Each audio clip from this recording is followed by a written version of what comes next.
आता है कि संतों का एक भी क्षण, अन्न का एक भी कण बेकार नहीं जाना चाहिए। आज के समय में लोग बाग जाकर के संतों से क्या पूछते हैं, ब्राह्मणों से क्या पूछते हैं?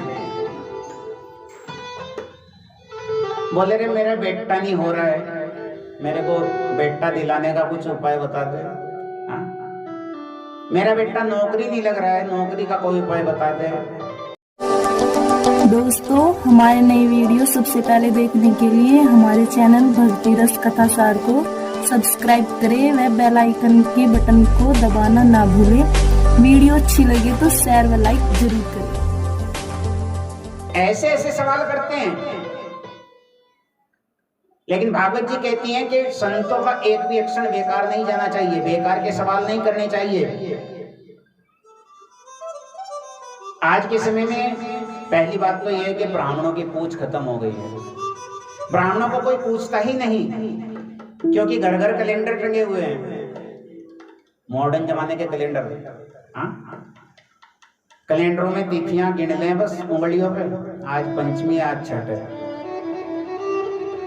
अरे हम तो जब जाने के विवाह शादी भी बिना कैलेंडर में देख के विवाह शादी भी होने लगी, ऐसी तो कोई बात नहीं है। लेकिन मजेदार बात ये, पंडितों से क्यों बचते हैं लोग, पता है आपको? ये विषय खैर दूसरा हो जाएगा, लंबा पहुंच जाएगा विषय, फिर भी आपको संक्षिप्त में बता ही दूं। आज के जमाने में यदि फेरे करते हुए पंडित जी किसी लड़की के फेरे कर रहे हैं, लड़की का बाप दहेज में कार दे रहा है, सोना चांदी दे रहा है, किसी रिश्तेदार को नहीं पूछेगा कि मैं ये इतने रुपए का सामान दे रहा हूं, किसी को नहीं पूछने का। पकवान में रिश्तेदारों के लिए क्या सामान बनाना है, रसगुल्ला, मेवा, मिष्ठान, मिठाई, किसी रिश्तेदार को नहीं पूछने का मैं ये बनाऊंगा, किसी की सलाह नहीं लेने का। लड़की को क्या दहेज में देना है और घर के आदमियों के लिए कौन कौन से वस्त्र सिलवाने हैं, किसी रिश्तेदार की सलाह नहीं लेगा। करोड़ों रुपए का सामान इकट्ठा करके दहेज में भी देगा और टेंट में, लाइट में खर्च करेगा, डीजे बजवाएगा, बैंड बजवाएगा, लेकिन जिस समय पर फेरों का नंबर आएगा तो भैया उस समय क्या होगा? फेरे हो गए, फेरे होने के बाद में जिस समय पर पंडित जी की दक्षिणा का नंबर आएगा तो वहां पे 50 रिश्तेदार खड़े होंगे सामने, और 50 रिश्तेदारों को पूछेगा पंडित जी को दक्षिणा में क्या दूं। ये डूब मरने की जिंदगी है हिंदू समाज की। अरे जो करोड़ रुपए की शादी कर रहा है, अगर पंडित जी को 5,000-5100 रुपए दक्षिणा दे देगा तो उसका कुछ घट जाएगा। अब मेरे को एक बात बताइए, टेंट के अंदर जितने भी आप 3,000, 4,000, 10,000 शादी में मेहमान बुलाओगे, वो भोजन करके और पीछे हाथ पूछ के जाएंगे और कहते जाएंगे, कहने लगे इसमें पनीर में नमक कम था, इसमें छोले में करड़ापन था, इसमें मिर्च नहीं है, इसमें नमक नहीं है। आपको 100 प्रकार की गालियां देते हुए जाएंगे। डीजे वाले आएंगे, डीजे वाले को आप ये नहीं बोल सकते कि भाई जो कुछ हम तुम्हें श्रद्धा से दे रहे हैं आप वही ले जाओ, ऐसा बोल सकते हो? नहीं बोल सकते। तय करके आया है, तय करके ले जाएगा। टेंट वाला तय करके आया है, तय करके ले जाएगा। लेकिन जब ब्राह्मण को दक्षिणा देने का नंबर आएगा तो समाज कहता है, कहने के पंडित जी आप तो धर्म के काम में आए हो, पंडित जी को तो संतोषी होना चाहिए। क्या बात है भाई, पंडित जी पेट नहीं रखता क्या? पंडित जी को पेट नहीं है, बीवी बच्चे नहीं है?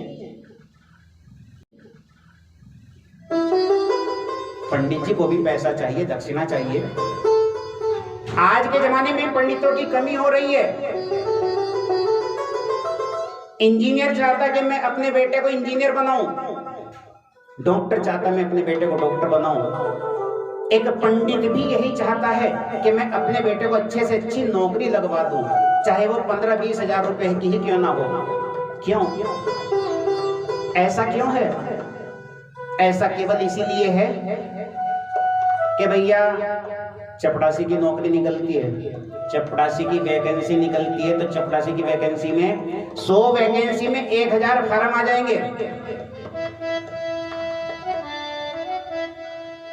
और एक मंदिर में पुजारी की जरूरत पड़ जाए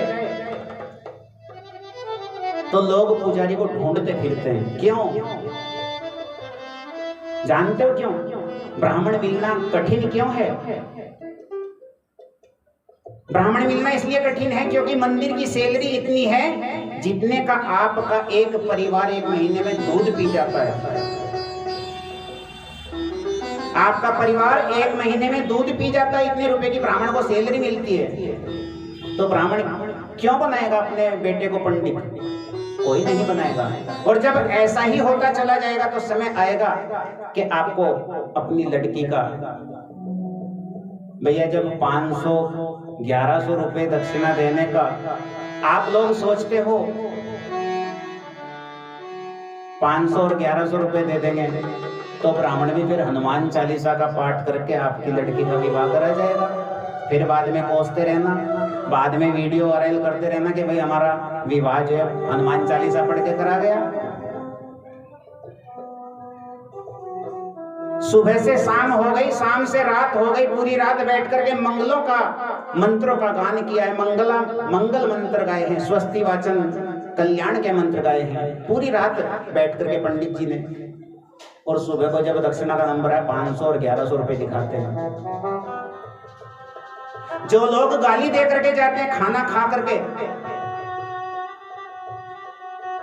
टेंट वाला और बाजे वाला क्या धर्म के काम में नहीं आया? अगर आप लड़की के विवाह को धर्म का कार्य समझते हो तो उसमें टेंट और बाजे वाले भी कर रहे हैं, उनको आप गिन के क्यों देते हो?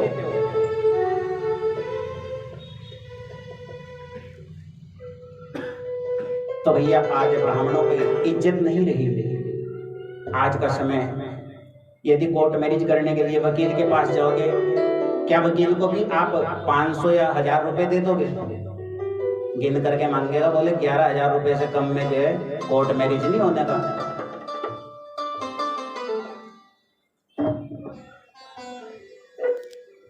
किसी वकील से जाकर के मिलो, उसके बाद किसी ब्राह्मण से आकर के मिलो।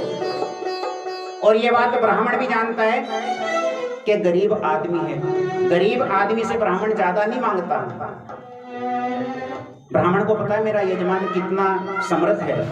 भैया गरीब आदमी हो तो बात भी, लेकिन आप लोग समर्थ हैं। मैं देखता हूं कि समर्थ लोग हैं, करोड़पति हैं, बेटी को करोड़ों का दहेज दे रहे हैं, लेकिन ब्राह्मण को वही 1000-1100 रुपए दक्षिणा देते हैं। धिक्कार है ऐसे जमाने पर। उन लोगों को सुधरने की जरूरत है जो लोभी लोग हैं,